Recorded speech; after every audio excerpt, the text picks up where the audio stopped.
Bom, as operações com vetores são infinitas, nós podemos utilizar os vetores em diversas situações.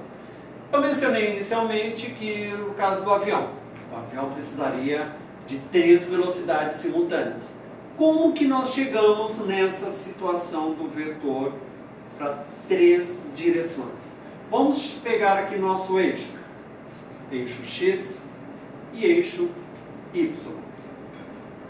E vamos pegar agora, representar o nosso avião decolando. O avião vai decolar nesta direção. Então nós temos aqui, vamos representar com o vetor A. Só que esse eixo XY pode nos representar uma velha conhecida da trigonometria, o triângulo, triângulo retângulo, teorema de Pitágoras. Lembram? Como que nós vamos chegar a isso?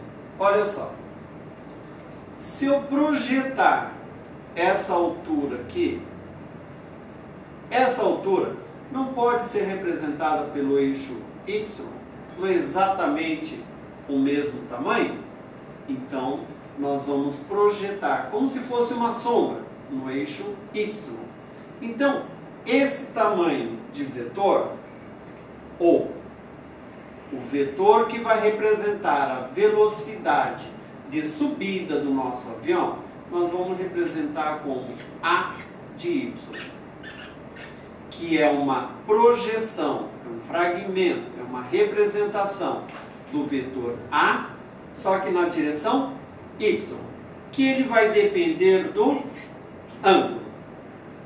E o deslocamento desse vetor, desse avião, na direção X, vamos representar aqui como sendo o vetor A na direção X. Então, eu posso representar uma soma vetorial como sendo que o vetor A é igual à soma vetorial do vetor A na direção X mais o vetor A na direção Y. Posso. E as direções X e Y, vetorialmente podemos representar como sendo I e J. Então, poderia dizer ainda que esse vetor A é I de A mais J de A em Y e em X. Então as representações I e J substituem os eixos X e Y quando falamos de vetores. Mas, para fazer o cálculo desses vetores A de Y e A de X, na hora em que um avião decola, nós só conhecemos a velocidade do avião, que é marcado lá no velocímetro do avião através dos tubos de Pitot. E a velocidade com que ele vai deslocar o X e o Y? O avião é tudo calculado, precisa do ângulo. Então nós temos a velocidade do avião e ele tem que ter o ângulo de inclinação para poder decolar. A velocidade de X e de Y nós temos condições de calcular através do que? Teorema de Pitágoras. Lembram daquele triângulozinho maravilhoso, bonitinho, chamado triângulo retângulo, onde nós temos um cateto ou uma hipotenusa, cateto oposto e cateto adjacente, e que o cosseno do ângulo era igual, do ângulo θ é igual. Quem mesmo, gente? Cosseno do ângulo θ. Cateto adjacente dividido pela hipotenusa. No nosso caso, quem é o cateto adjacente? O vetor C. Então ficaria cosseno do ângulo que é igual ao vetor C, dividido pela hipotenusa, que é o A. Quem é o A? Vetor, podemos substituir aqui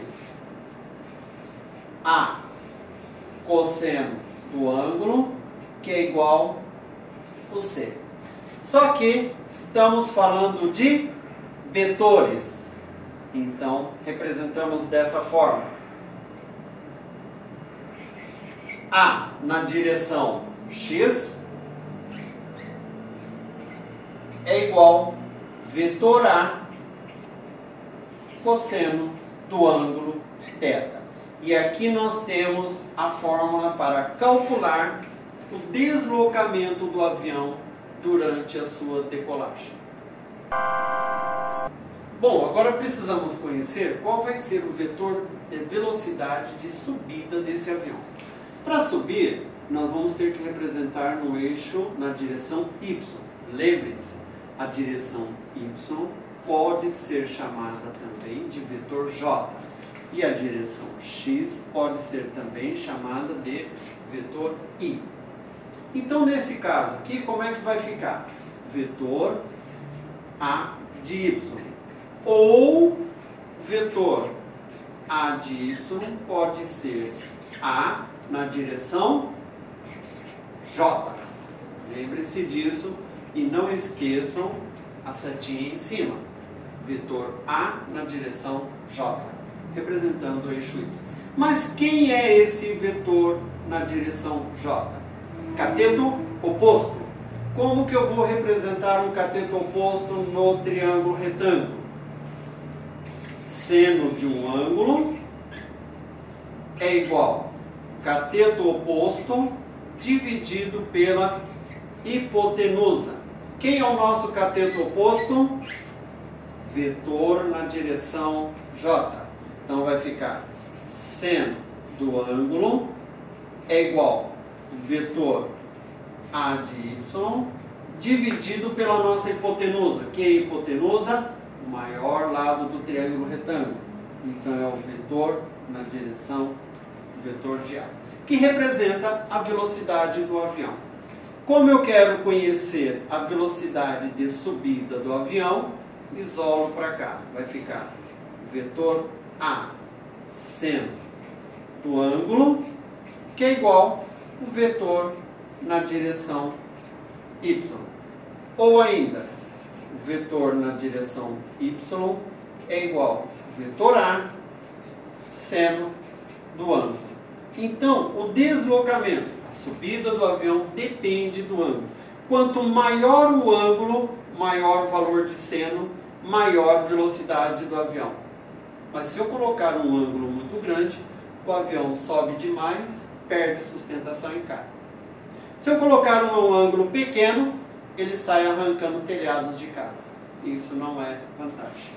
Então vou representar ainda meu vetor A na direção J é igual a seno do ângulo. E aqui nós temos a nossa relação para determinar o vetor de subida. Bom, vimos que para você determinar o vetor A de Y e A de X, precisamos de um vetor A inicialmente. E ele também precisa de um ângulo θ. Só que nós podemos representar o vetor X, lembrando que ele é a direção I. O vetor y, direção J. Essas representações são apenas nomenclaturas universais, porque não podemos simplesmente dizer x e y, porque eles também podem ser uma variável. E quando se trata de vetor, precisamos representar através de uma unidade diferente, que vai ser direção I, direção J. E da onde apareceu esse chapéu? Será que está chovendo lá? Não. É apenas também dizer que é vetor na direção J. Então o vetor pode ser representado por uma seta em cima, pode ser representado por um chapéuzinho, pode ser representado por uma palavra, uma letra em negrito. Então, essas três formas de representar vetores: I, J e posteriormente um K, com o chapéuzinho indicando direções, seta indica vetor, ok? Só que os vetores podem ser vetor A de x na direção y, A de y na direção j, B de x na direção y e na direção j. E o C, mesma coisa. E se eu quiser fazer que o vetor C é igual ao vetor A mais o vetor B, então representamos assim: vetor C é igual. Quem é o vetor A? I na direção A de x mais J na direção A de y mais, quem é o vetor B? I B de x mais J B de y. Faltou o papel. Isolando, o que é o vetor I? Nós temos 2, então ficaria que o vetor C é igual. Direção I, eu tenho A de x mais B de x. E na direção J, eu tenho A de y mais B de y. E aqui eu tenho a representação da soma do vetor C, que o vetor C pode ser a soma dos dois. Poderia dizer que o vetor A é a soma de B mais C? Pode. Aí vem a combinação da soma de diversos fatores, N fatores que nós tivemos. Ok? Lembrando, I representa direção, J representa direção no eixo Y, o I no eixo X. Então essas siglas, elas apenas vêm para representar a direção do seu vetor. Aonde que eu aplico vetores? Vamos pegar um exemplo simples. Você vai deslocar uma caixa. Para você deslocar essa caixa sobre o plano, a melhor forma é você aplicar uma força levantando levemente a extremidade anterior da caixa, para você diminuir o atrito aqui. Quando você faz essa força nessa direção, você está aplicando uma força em que vai levantar a caixa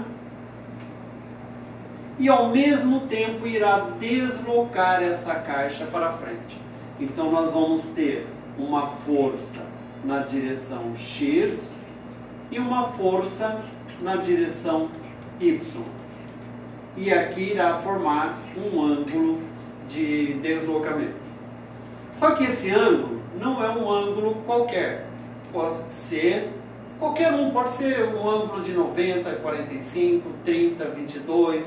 Vai ser o melhor ângulo que vai te proporcionar o melhor rendimento. Então, vamos calcular essa fórmula aqui, esse vetor resultante. Para esse caso, vamos aplicar a lei do cosseno, que diz o seguinte: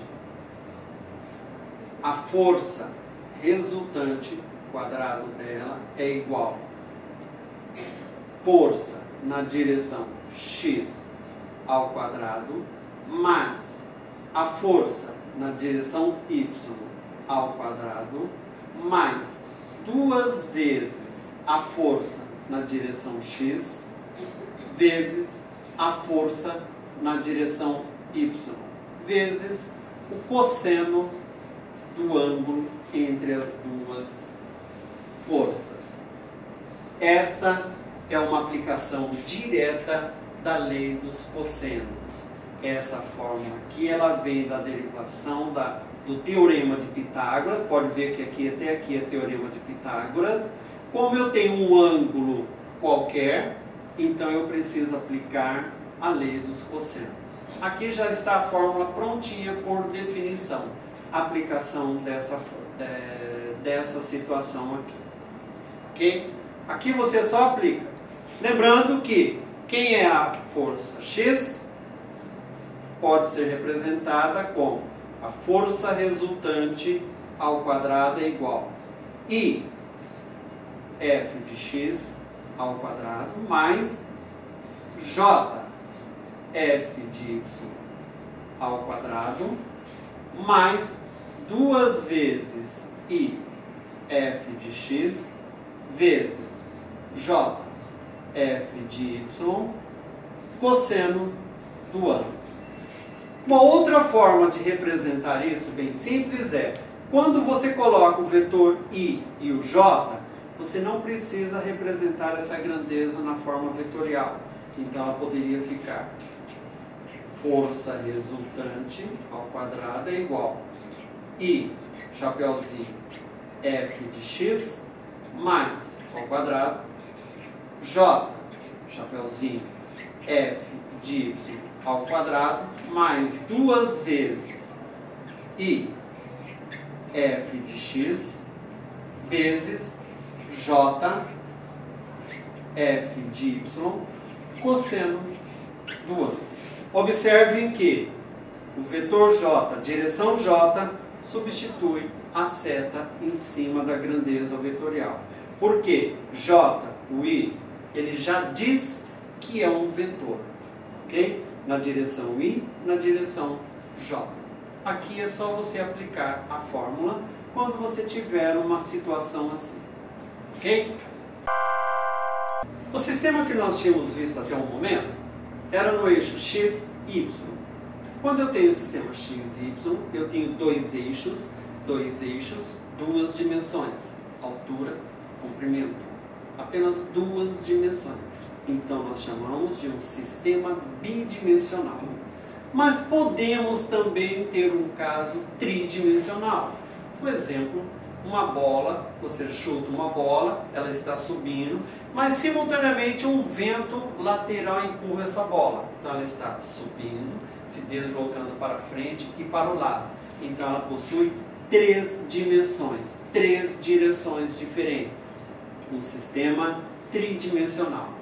Bidimensional, x, direção y, direção j. Agora nós vamos representar o sistema tridimensional dessa forma, x, y e z. Direção y, direção j e agora a direção k.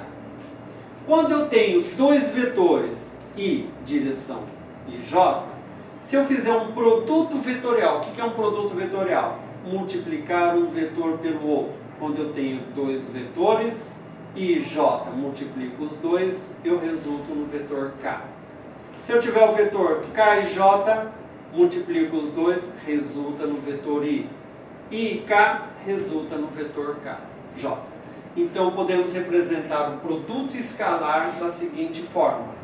Se eu tiver o vetor I escalar, vetor J, eu vou ter o vetor K. Se eu tiver o vetor I escalar K, vou resultar no vetor J. E se eu tiver o vetor J escalar K, eu vou ter o vetor I. Lembrando que esse vetor pode ser positivo ou negativo. Então ele pode representar também da seguinte forma. Pode ser menos o J, vetor K. O que significa um vetor J? Olha, lembre, para a direita, positivo. E se eu tiver esse deslocamento para cá? Negativo. Abaixo da linha, também negativo. Ao fundo aqui, também negativo. Lembrando, para cima, positivo. Para baixo, negativo. Então, quando eu posso pegar o vetor menos o J e o vetor I, eu tenho o resultado como vetor K também. Então, eu posso fazer esse produto vetorial. Multiplicação em um sistema tridimensional. No momento, nós iremos estudar, em Física 1, apenas um sistema bidimensional. Ok? O sistema tridimensional, ele ficará mais confinado às grandezas de campo, forças de campo, que nós iremos ver em Física 2. Pessoal, agora vocês têm uma breve noção do que é vetor. No material de vocês tem diversos exercícios, aproximadamente 20 exercícios, que vocês irão trabalhar vetores. E durante todo o curso de mecânica, nós iremos utilizar sempre o sistema bidimensional. Estaremos falando de vetor I e vetor J, e estaremos falando também das componentes A de X e A de Y, principalmente em força e velocidade. Ok? Estou esperando vocês nos fóruns e nos chats. Boa aula, gente!